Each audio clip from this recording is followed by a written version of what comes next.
Olá, amados, paz e graça a todos. Hoje trazendo o vídeo O Cavalo e o Jumento.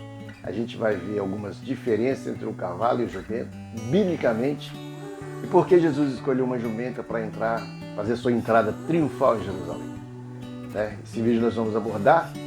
Espero que você analise esse vídeo e tire coisas boas para você também. Antes disso, vou pedir o seu like, pedir sua inscrição no vídeo, para que a gente possa avançar com o nosso canal. Está indo devagar, mas está indo, né? Mas se eu ficar sempre contando com a sua colaboração e você colaborando comigo, eu acredito que a gente vai chegar a um número de inscritos bons aí. Para mim, o importante é quanto mais pessoas possam ver o vídeo, melhor. É um trabalho evangelístico que eu pretendo levar para muitas vidas, para muitos lares, e conto com a sua colaboração. Então hoje, falando sobre o cavalo e o jegue, então a gente vai falar sobre o jumento, né? Vamos falar o que é o jumento, porque o que esse animal representa. Esses animais são usados como animal de carga, um animal de sela, de tração, um animal bruto para serviços pesados, né? Sendo muito útil para trabalhos pesados no campo. Era um meio de transporte dos pobres. Na época de Israel, né? O pessoal tudo pobre lá, tudo dependendo somente da sua agricultura familiar e nas trocas de alimento. Então o que eles tinham para fazer essas movimentações? Um jegue, um animal que nascia no campo, ali ficaria, se reproduziria, e eles iam ali tendo esse animal para que eles pudessem, no seu dia a dia, né? Esse animal pudesse auxiliar nos trabalhos domésticos ali. A gente tem então lá em Zacarias capítulo 9, versículo 9, algo interessante, no qual diz assim, ó: Alegra-te muito, ó filha de Sião, exulta, ó filha de Jerusalém. Eis que o teu rei, o teu rei virá a ti. Teu rei está vindo, justo, Salvador, justo e Salvador. Olha o detalhe, pobre e montado sobre um jumento, sobre um asninho, filho de jumenta. Então vem ali o nosso rei vai entrar, né, em sua majestosa e gloriosa presença, em cima de um jumento e um asninho. Lá vem ele. Outra coisa, vamos ver lá em Filipenses capítulo 2, versículo 7 e 8. Olha, mas esvaziou-se a si mesmo, tomando forma de servo, fazendo-se semelhante aos homens, e achado na forma de homem, humilhou-se a si mesmo, sendo obediente até a morte de cruz. Ou seja, Jesus, ele está dentro de um processo. Ele era o rei, estava lá nos céus com o Pai Todo-Poderoso, mas ele sai, ele se esvazia dele mesmo, né, do seu reinado, né, daquela pompa de rei, e vai se colocar entre os servos, entre os pobres, vamos chamar entre os pobres. Né? Então ele desce, sai de rei e vem a servo. Como eu botei embaixo, ó, de rei a servo. E hoje a gente vê um processo, hoje há uma inversão sobre isso, que nós vamos comentar daqui a pouquinho. Mas Jesus faz isso, ele sai de rei e vem a servo para morrer na cruz por nós. Então por que Jesus escolheu uma jumenta? Olha, Jesus, o Todo-Poderoso, dos altos céus, desceu dos altos céus, estava à direita de Deus Pai, foi ele que criou os céus e a terra, pela palavra que criou Logos. Mas ele vai vir sentar numa jumenta? O que significa ter uma jumenta? O que significa jumenta? Olha, pelo duro trabalho a ser realizado. Então, pelo duro trabalho que Jesus fez. Então, isso se assemelha à jumenta lá no campo, usado para serviços duros, né? De sela, carga, né? Serviço pesado. E o trabalho que Jesus veio fazer aqui na terra é exatamente esse, um serviço pesado, duro, de ter que ter força para fazer. Pela simplicidade do servo de Deus.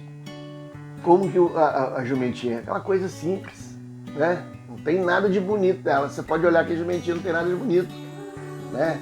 Ela é bonita por natureza, mas ela, assim, de algo espetacular não existe. Mas está ali, é um animal de trabalho de força, né? Olha, pela persistência no propósito. Já viu dizer, jumento quando empaca, ou mula quando empaca, já era, não sai do lugar mais. Permanece no propósito. Assim tem que ser. Jesus permaneceu no propósito. Ele permaneceu ali, ó. Ele veio para nos salvar, se fez igual a homem e foi levado à morte e morte de cruz. Ele não arredou, ele permaneceu no propósito. Então, tira-se essa semelhança desse animal, né? O seu estilo de vida, como Jesus vai trabalhar aqui na terra. Mateus 9:37, então disse aos seus discípulos, a colheita é grande, mas os trabalhadores são poucos. Analisa comigo. O número de pessoas que creem em Deus, que dizem que são, professam, têm fé em Deus, é pequeno? Não, não é pequeno, né? Não é pequeno.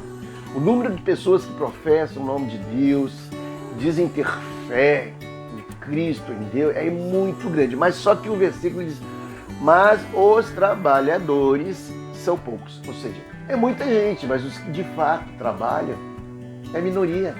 É bem pouca gente que trabalha, né? A maioria só vai lá na igreja, assiste o culto aos sábados ou domingo, ou que dia que for, depois volta para casa e está tudo tranquilo. Ele tá dizendo, estou fazendo a minha parte. Então ele acha que a parte dele é só isso aí. Quando na realidade, olha, a colheita é grande, mas os trabalhadores são poucos. Ou seja, essa conscientização do trabalho na obra de Deus está longe ainda de acontecer no meio do povo que se diz filhos de Deus. Porque a própria dos trabalhadores são poucos, né? Passando aqui. Outra coisa, as pessoas hoje, como é que está se funcionando? Como é que está acontecendo? As pessoas vão, aguardam a semana passar, depois vão lá no final de semana na igreja, ou sábado, pega aquelas revistinhas que são vendidas, lógico, tem custo, né? Precisa ser vendida, tem custo para fazer aquilo. Não é de graça, tá de graça. Então eles pegam aquela revistinha, passam a manhã lá lendo aquela revistinha, estudando, marcando pontinho. Depois pega aquela revistinha, bota debaixo do braço, né? Amém, amém, e vão para casa. Aí acabou. Tá bom, vão para casa, vão assistir televisão, vão assistir o futebol, mais tarde tem não sei o que lá, e vai aquilo com um filmezinho, é bom, né? Um filmezinho. E para eles acabou. O trabalho do qual Jesus falou, que é árduo, né? Esse trabalho ficou para trás. Ficou para trás. Ele só mesmo fez algo que ele queria, né? Ali, olhar a revistinha, e ele está se achando que está bem, está cumprindo com o papel dele de cristão. Ou, né, não entendeu o projeto de Cristo na Terra. Ou não entendeu, porque Cristo veio para nos fazer servo de Cristo. E assim como Jesus se fez servo do Deus Pai Todo-Poderoso e cumprindo a palavra do Deus Pai Todo-Poderoso, nós, como servos de Cristo, temos que cumprir aquilo que Cristo faz. Aquilo que Cristo faz, nós temos que fazer, que é o trabalho árduo, o trabalho da colheita, de levar a palavra. Mas não ir para dentro da igreja, ficar com revistinha e depois acabou tudo. Fazia lá um lanchezinho e acabou tudo. Isso não é o trabalho cristão. Agora vamos ver o cavalo. O que é o cavalo? O cavalo era o símbolo do poder e da força. 1 Reis 10, 28 e 29 diz assim, ó, os cavalos de Salomão eram importados do Egito e de Quev e Cilícia, onde os agentes do rei negociavam os preços e o compravam. Traziam do Egito um carro por 7,2 kg de prata e um cavalo por 1,8 kg de prata, e os exportavam para todos os reis hititas e dos arameus. E repare que os cavalos eram para o rei. Cavalo era uma coisa que era importada. Lá não tinha cavalo. Era importado. Vinha tudo para os reis. E olha o preço. Qual é o pobre lá? Ia pagar 1,2 kg de prata num cavalo. Prata lá, e tinha cavalo que valia ouro. Mas pagar 1 quilo para pobre, não. Pobre não tinha essa coisa. Só os reis compravam. Só os reis. Aí o pobre usava o jumento. Jesus era rei. Jesus tinha condições de vir no cavalo? Jesus tinha todas as condições de vir no cavalo. Mas ele não. Ele foi dentro do propósito. Foi buscar a jumenta, símbolo da pobreza, né? Meio de transporte da pobreza. Era onde que ele estava, né? Só sabe o que é fome quem passou fome. Quem nunca passou fome não sabe o que é fome, né? Não sei se você já passou fome alguma vez, ou já teve algumas necessidades nesse sentido, mas só sabe o que é quem sentiu na pele. O ricaço ele nunca sentiu, ele só sabe de longe. E às vezes ele nem se sensibiliza porque ele nunca sentiu isso. O pobre sabe o que é. Então o cavalo é dessa forma, olha. Então foi o que eu disse, ó, de rei a servo e de servo a rei. O que acontece com Cristo? Ele vem, sai de rei, se esvazia de si mesmo, se tornando servo, e retorna ao Pai como rei. O Apocalipse 19:1.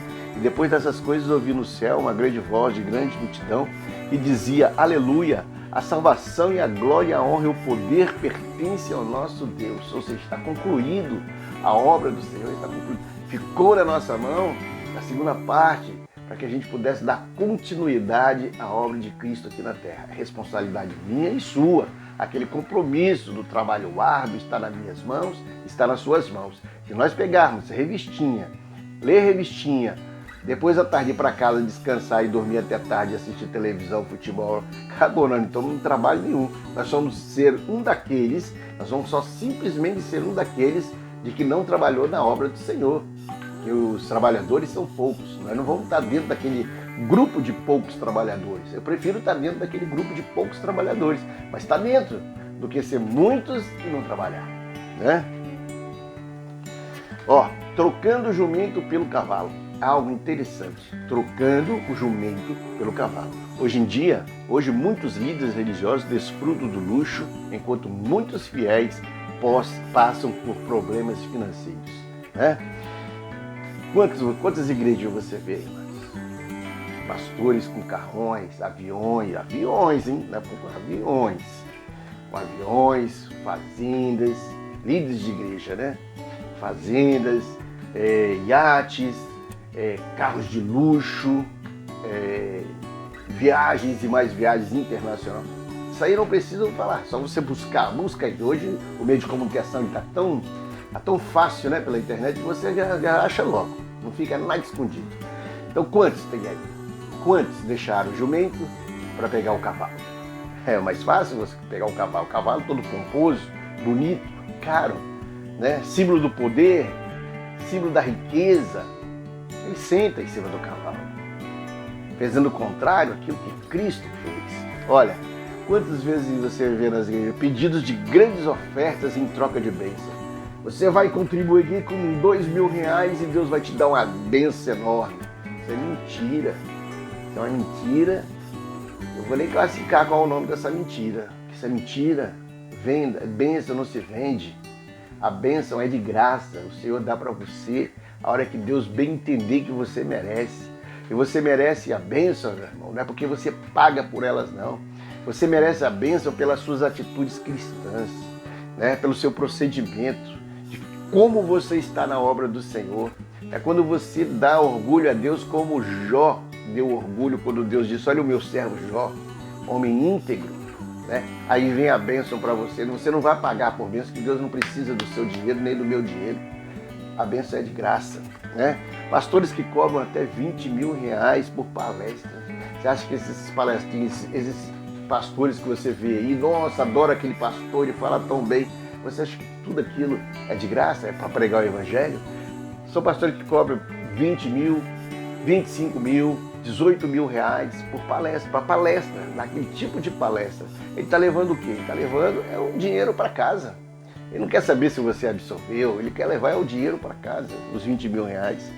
Muitos cantores hoje deixaram de adorar de fato, para fazerem shows, porque o show sai mais, dá mais dinheiro, fica bonito, né? Atraente, aí solta mais dinheiro. É melhor do que ficar adorando, buscando a Deus naquela adoração, como aqueles cantores antigos, né? Busca aqueles cantores antigos, cantavam do coração, ó, da alma. Às vezes cantava até chinelinho de dedo, né? Aquele chinelinho de dedo cantando, mas cantavam, adoravam. Eles não davam show, eles adoravam a Deus, né? Pastores com salários acima da média do salário brasileiro. Tem pastores que ganham de 30 a 40 mil reais por baixo. Tem pastor que ganha até 100 mil, 150 mil por mês. Mas eu vou falar a maioria, muita parte deles, nessa parte de baixo, 30, 40 mil reais todo mês. Todo mês, em bolsa. E o que é mais triste, existem pastores que eles fazem um acordo com a igreja de percentual, né? Você me dá, vamos botar aí, vou fazer um valor, 10% da renda. Tem pastor que pega até mais. 10% da renda. Quando dá a renda dá 1.000, 100 é meu. Aí o que ele faz? Ele vai lá começa a trabalhar, buscando gente, buscando dízimo, cobrando. Tem gente que não dava, não dizimava da igreja, ele começa a cobrar o dízimo, a fazer isso, aquela oferta, e faz a renda da igreja crescer. Por que ele faz a renda da igreja crescer? Porque o dele está embutido ali. Ou seja, o propósito maior dele é aumentar a renda da igreja para aumentar o dele. E não para que as vidas possam se consertar, não para que as vidas possam se converter. Esse é o segundo plano. O primeiro plano é aumentar a renda para que o meu bolso aumente também. Isso é, né? Se você faz uma análise aí, quanto que uma igreja de 200 membros, ela arrecada por mês, com dízimos e ofertas. Aí você tira aí 10% disso aí, você vai ver quanto é que vai dar no final do mês para ele. Então, eles estão trocando, eles estão invertendo, estão trocando o jumento, toma o jumento para você e me dá o cavalo para mim. É isso que está acontecendo. Eles estão pegando o cavalo e largando o jumento nas costas dos fiéis mais simples. É isso que acontece. Não foge disso. Dando a tela aqui, ó. Esse aí, ó, é um pastor curtindo, né, um carrinho lá nos Estados Unidos de 1,3 milhões de reais. Fazer o quê? Né? Tem necessidade, mas de eu andar com um carro de 1,3 milhões? Tem necessidade? O carro de 1,3 milhões de reais que me leva daqui a Vitória, daqui ao Rio de Janeiro, daqui a São Paulo, o carro de 25 mil leva também. 30 mil leva também. Botou ele na oficina, tá todo bonitinho, todo em dia, ele te leva. Eu não preciso do luxo, mas as pessoas, né, estão querendo um cavalo. O jeguinho leva daqui lá. Leva mais devagar, mas leva. Mas ele quer o cavalo. Ele quer o cavalo, ele não quer o jegue. Jesus que o jegue, o jumento, né? Acho que jegue e jumento é a mesma coisa. Eu nem sei se é, mas eu acho que é. Jegue e jumento, acho que é a mesma coisa. Se não for, bota os comentários aí para diferenciar, porque eu não sei não. Mas tem gente que pega o jumento, joga de escanteio e pega o cavalo. É pomposo, é luxo, vive no luxo. Debaixo aí, ó, nós temos uma mansão de um pastor. Não interessa qual o pastor seja, né? Você que é das igrejas, observa, vocês olhem, né? Muitos pastores, muitos líderes só passam férias nos Estados Unidos. Os Estados Unidos virou caminho de roça para certos pastores aí. Vão e voltam para lá, ó, à vontade, passar férias. Dubai, sabe onde fica Dubai?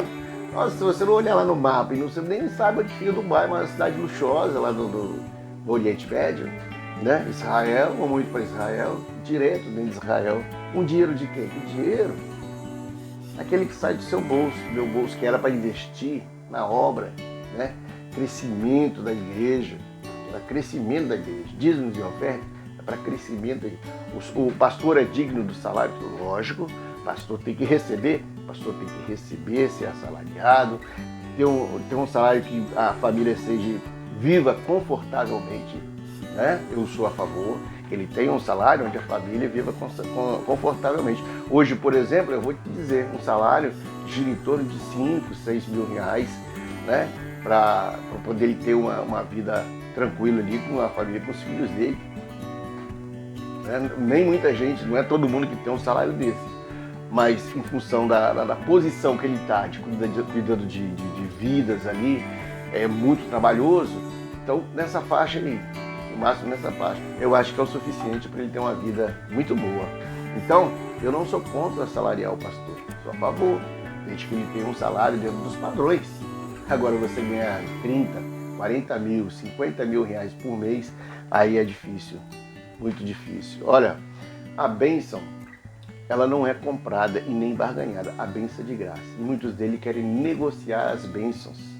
A fé não é provada pelo dinheiro, né? Muitas vezes o cara fala lá, se você der tanto, você vai provar a sua fé, você vai provar que tem fé em Deus, você vai doando tanto. Mentira, a fé, ela é provada através da perseverança na palavra, através das atitudes cristãs. Isso é a fé que aflora em nós, o amor ao próximo. Isso é fé em Deus, e não tem que pagar. Vamos ver os preços do cavalo? Gênesis capítulo 28, 20 e 22, ó. Fez também Jacó, que é o dízimo. Fez também Jacó um voto dizendo, se Deus for comigo e me guardar nessa jornada, que empreendo e me der pão para comer e roupa para que eu vista, de maneira que eu volte em paz para a casa do meu pai, Então o Senhor será o meu Deus, e a pedra que erigi por coluna será a casa de meu Deus. E de tudo quanto me concederes, certamente eu te darei o dízimo. Né? Dízimo a quem? A casa do Senhor. A obra de Deus. O dízimo é a obra de Deus. Para suas questões sociais, né? A trabalhar junto àqueles que estão passando necessidade dentro da própria igreja, assistência social dentro da igreja, e não vai pegar 30%, 40% da renda, dar para uma pessoa, para um líder, porque acha que ele é bom ele ficar milionário lá enquanto os outros passam necessidade. Né? É para enricar o de lá. O dízimo não foi feito para enricar a pessoa de lá, foi feito para a obra do Senhor. Projetos sociais internos. Amar o teu próximo como a ti mesmo é você amar aquele que está até fora da igreja, aquele que não está dentro da igreja. Primeiro você auxilia os que estão dentro, conforme a palavra te falou. Primeiro os de casa, depois os de fora. É você auxiliar. Agora tem gente que quer pegar metade da renda, enfiar no bolso, para ir curtir em outros países, para sua família ficar andando de cavalo. Aí não tem condições, não dá, né? Nós temos... o dízimo é correto? Porque a casa do Senhor ela precisa do dinheiro, precisa pagar água, precisa pagar energia, precisa comprar um banco, né? Precisa ter material de limpeza. Como é que vai limpar lá dentro? Precisa ter tudo isso, então precisa ter contribuição. Então isso é para a obra do Senhor, é para a obra do Senhor, né? Precisa pagar o pastor também, mas não pagar o pastor do jeito que os pastores estão fazendo, tirando quase que a metade da renda da igreja para enfiar no bolso. Aí é diferente. Isso não é obra de Deus. Isso não é obra de Deus. Agora eu vou te perguntar, por que será que muitos líderes não gostaram dessa canção? Que tá vendo aí, ó, Aimee, o Evangelho de Fariseus. Ouve essa música aí que eu brechei. Eu não sei se ela vai passar, pode ser que direitos autorais bloqueiam. Mas se ela passar no vídeo, por favor, escute essa música aí, preste atenção na letra, tira suas conclusões. Se não é isso aí que está acontecendo hoje. Muita gente fica com raiva, né? Do que a gente fala, quando fala dessa forma. Fica com raiva porque a carapuça cai na cabeça. É por isso, né? Porque eu creio que você está me olhando aí do outro lado, está me vendo. Você é uma mulher de Deus, um homem de Deus. Você trabalha de manhã até de tarde. À noite vai à igreja. À noite você vai à igreja. E chega no final de semana você vai evangelizar também. Você não ganha R$1 por isso. Isso não vai te machucar. Então você não ganha R$1 por isso. Então você vai evangelizar, você tem o tempo para evangelizar, tem o tempo para trabalhar, né?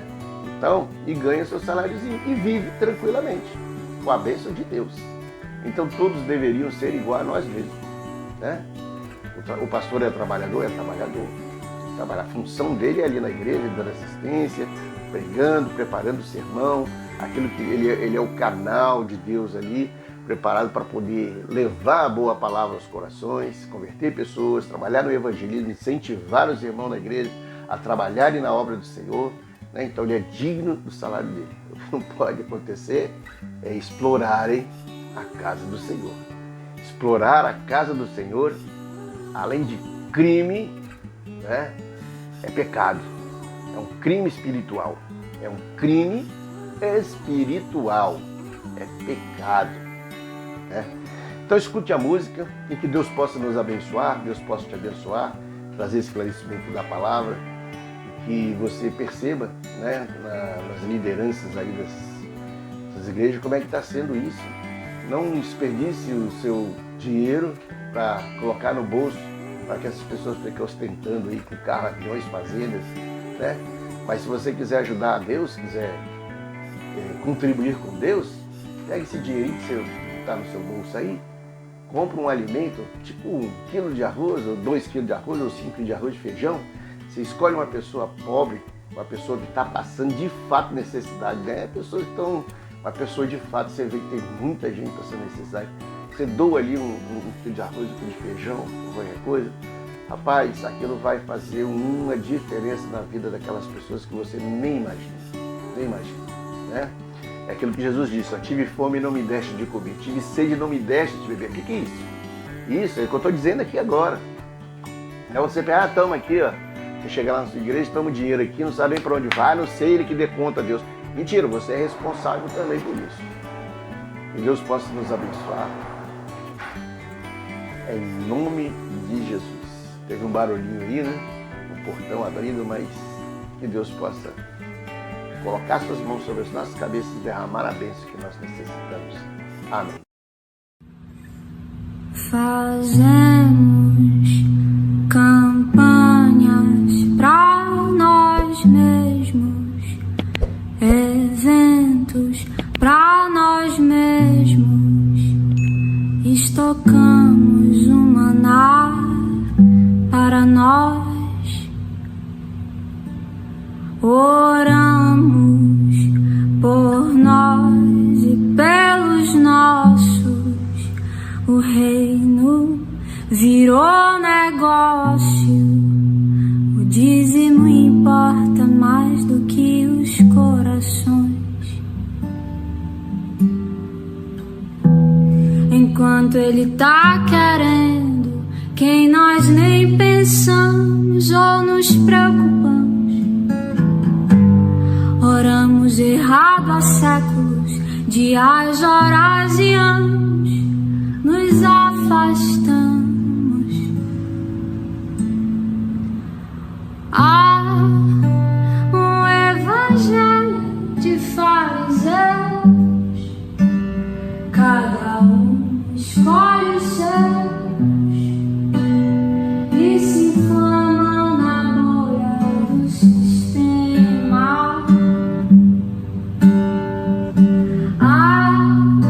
Enquanto isso no Marajó, o João desapareceu, esperando os ceifeiros da grande seara. A Amazônia queima.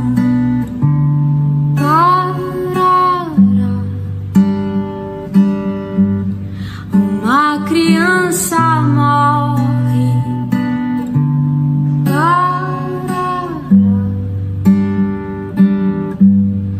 Os animais se vão.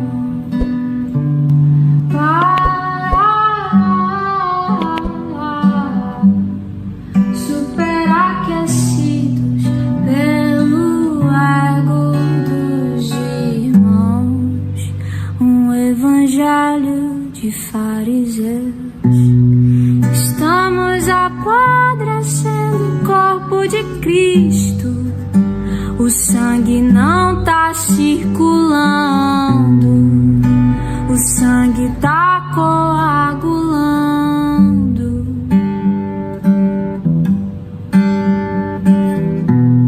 Estamos no ápice da nova era e a falsa noiva se rebela contra o noivo que espera ver um caráter cristão.